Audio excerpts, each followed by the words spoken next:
What's up, you guys? Welcome back to the channel. For this week's video, I'm gonna be taking you through my favorite quad workout when I'm on a time crunch. 4 staple exercises that are guaranteed to give you the best quad pump. Let's go.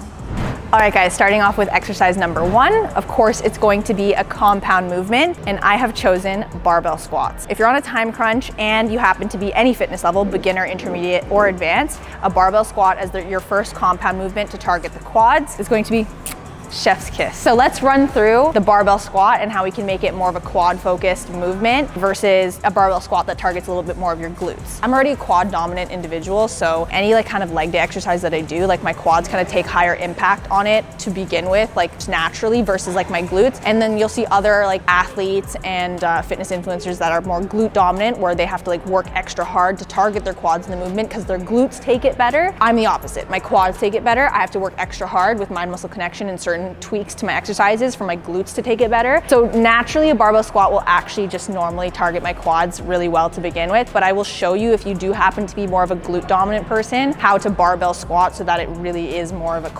total quad killer. All right, first of all, when it comes to a barbell squat starting setup here, for all my beginners that might be watching this, you want it to be about chest height. So adjust these side things to a point that the barbell would be leveled with your upper chest area, because you don't want it to be any higher, because you'll end up being on your tippy toes trying to unrack, which is really unsafe, especially when you add more weight and and you literally need to have firmly planted feet on the ground with this. And if it's too low, then you have to really get squat down there and do a half squat to get it up. So make sure it's just that perfect height where it's just kind of an easy unrack, and then you can stabilize and walk back very balanced. All right, so once you have the bar level headed with your chest area, now you can decide to do a high bar, low bar squat. High bar squat is sitting on your trap above the shoulders versus low bar squat is below your traps, just underneath your shoulders. I recommend you do a high bar squat if you want to target more of your quads, because a high bar squat is going to help you keep your torso more upright throughout the movement, just naturally targeting more of your quads in that kind of elevator motion. And the low bar squat, when you go down, your torso is going to naturally lean a little bit more forward, targeting more of your glutes. It's similar to a Bulgarian split squat when I say, I said in my videos before, a glute focused Bulgarian split squat versus a quad focused Bulgarian split squat. A quad focused one, it's that elevator motion, and then a glute focused one, it's that escalator motion, because your torso is kind of leaned more forward like that. Anytime your torso is going to be leaned a little bit more forward, you're targeting more of your glutes.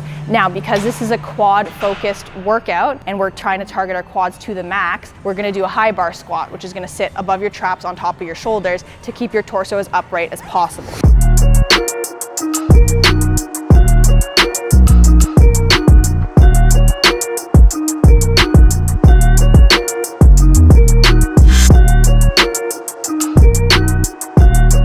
The reason why I love a barbell squat for a time crunch quad focused workout is because, one, like I said, it really is a really great quad compound exercise to begin with. And then especially because you can tweak it and do a high bar squat, for example, adjust your foot placement, do a little bit more of a closer stance foot placement to also make it more of quad focused versus a little bit wider would be more glute focused. There's so many ways to kind of tweak it to make it either quad or glute focused. So not only that, but number 2, it's a free weight movement. And I love free weight movements because it requires a lot of core engagement as well. There's different muscle groups working, hence why it's a compound movement to begin with. And it's something that's readily available in most of our gyms, most commercial gyms, most apartment gyms, most home gyms, you know what I mean? So it's really friendly for all beginners, intermediate, advanced fitness goers, as well as people that may not have access to all the fancy equipment like hack squats or pendulum squats, hence why I've put this as exercise 1. Another hack to make this more of a quad focused barbell squat is to add an elevation under your heel, but make sure it's a stable elevation. Don't add a plate that's going to slide around on something like this, you know what I mean? Get something that's stable. So for example, if you have these kind of mats in your gym, or if you're squatting on somewhere like this, rubber,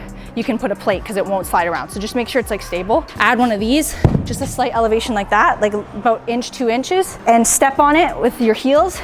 And that heel elevation is going to naturally put that lean into your toes, because you know how I'm always saying drive through your heels, which is key. Still drive through your heels in this movement to stabilize yourself, because if you are driving through your toes, you're basically squatting through your tippy toes, which is not safe. You'll fall forward.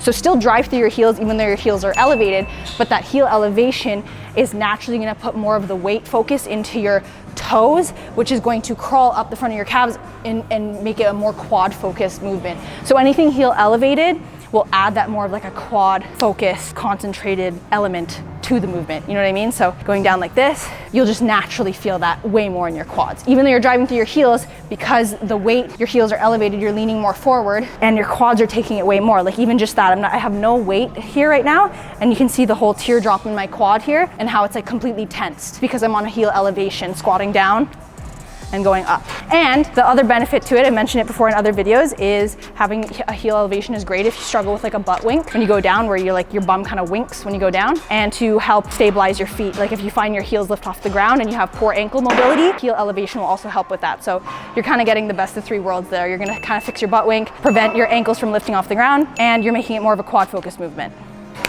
Win-win. All right guys, exercise 2 is gonna be a narrow stance leg press, because you guys know the narrower the stance, the more it becomes a quad focused movement, and a narrow stance leg press is like the epitome of like an ultimate quad pumper. Pretty standard form, let's run through it. You guys know I've run through the different forms on leg press, and I'll quickly run through it again. So this would be the standard glute focused press position here, where your feet are just maybe a little bit outside shoulder width apart, probably just at shoulder width apart, feet slightly pointed outwards. That's the regular stance. For a leg press, it's gonna be more of your glute focused stance. And the wider you go with your feet exaggeratedly pointed outwards, more in that V position and wide apart, past shoulder width apart, is going to be your sumo stance position. And that sumo stance is going to target more of your adductors, which is your inner thighs here, as well as your glutes and your hams. Now, what we're doing to make it ultimate quad focus for today's quad workout is we're gonna go with the narrowest possible stance, which is like feet completely like inside shoulder width apart and feet completely parallel pointed,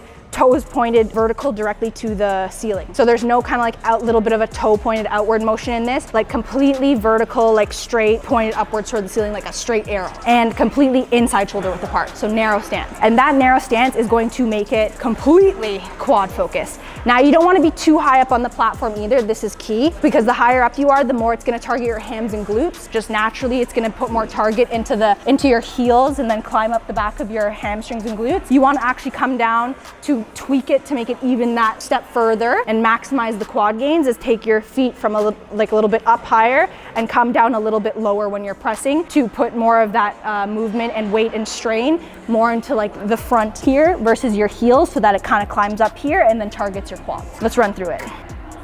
Let me figure out how to unrack this first. Oh, there we go.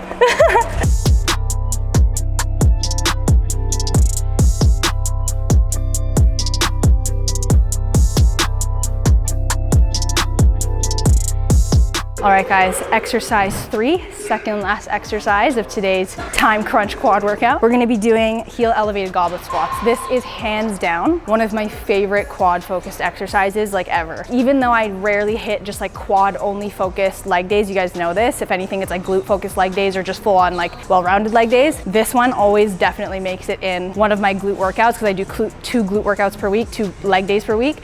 This exercise always makes it in at least one of them, or even both. Like, it's amazing. It's my favorite. Not only do I feel in my quads, but I also just feel like it really aids in like the glute pump as well. Like, it's just such a great movement overall. Like, I get the benefit of the extra depth from adding the heel elevation. So just that extra like maximizing my gains, because I'm getting like that extra stretch in my glutes, but then also that extra stretch in my quads, and the heel elevation making it more of like the weight naturally leading into my toes, directly targeting my quads. So like there's so many like benefits to this movement. And again, because I love it so much, because it's a dumbbell movement too. So I'm not like kind of fixed with the barbell, although like barbell squats are great. All that stuff is really great. This is like kind of just a minimal equipment style dumbbell movement, as well as like a more fluid movement too, because you're not fixed on a barbell. You kind of have the like luxury of like, you know, adjusting your shoulders, like rolling your shoulders back, like, you know, moving the dumbbell to adjust it how you need to hold it against your chest, under your chin, all that stuff. It's a really, really great fluid dumbbell, minimal equipment quad exercise. Can't say enough amazing things about it. Okay, let's run through it. Like I showed in as an example earlier with adding heel elevation on a barbell squat to make it a quad focused, same idea here. Add that kind of like plate elevation on a sturdy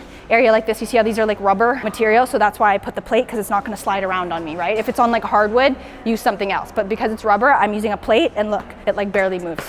Add a plate there, just that kind of like inch elevation, 2-inch elevation. An inch is my favorite, because like it's not too high that I'm like falling over, so it's perfect. Get your heel placement on the plate first, securely in the placement that you want it. Then you're gonna pick up the dumbbell, especially if it's really heavy. This is not a really heavy dumbbell. I'm just showing this for demonstration right now, especially if you're my more intermediate advanced goers and you're using things like the 75-pound dumbbells or higher, or 50 plus. you need to like safely rack it onto your knee so that you're not like, you know, breaking anything. So you're gonna grab it with 2 hands like this, safely land it on one of your knees, go under it like this with the palm of your hand, and then take it safely off the knee right there to your chest area under your chin, and then squat it up. That's the safest way to like rack it, unrack it type thing. And then you're gonna go down, keeping your torso completely upright. Once again, similar to the high bar squat, keeping your torso upright is gonna naturally make it more quad focused because you're keeping that vertical position throughout. So keeping your torso upright, driving through your heels, bracing your core, keeping your core very tight, and doing a 1, 2 on the way down, and then explosive 1 second on the way up. So 1, 2, explode up. That kind of like time under tension going down that 1, 2 second decline and then shooting up, ultimate quad power there. Like it's a power explosive compound movement all in one. So you're not only isolating your quads, but it's a compound movement because you're working everything there, like the power, the explosiveness, the core engagement, everything about it. It's amazing. Okay, let's run through it.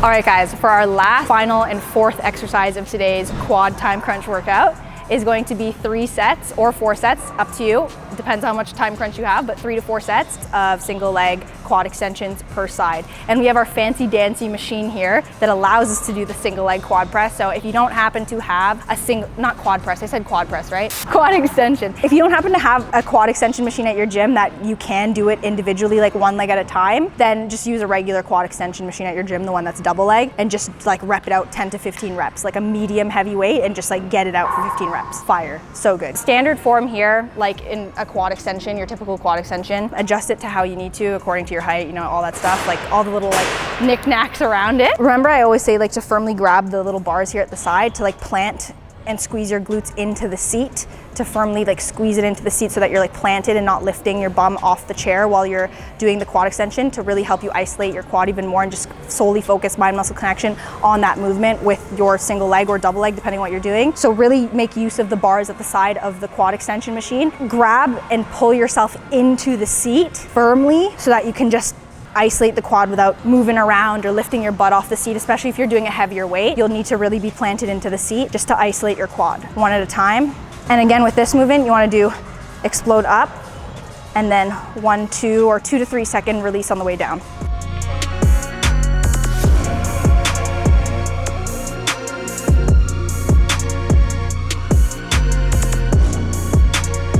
All right guys, that concludes today's 4 exercise quad workout. One of my favorites when I'm on a time crunch, and the quad pump is immaculate. So I really hope you enjoyed the workout and all the form tips that came along with it. Make sure to save and share with a friend. Comment down below if you want to see more workouts like this, and I can't wait to see you guys in the next one.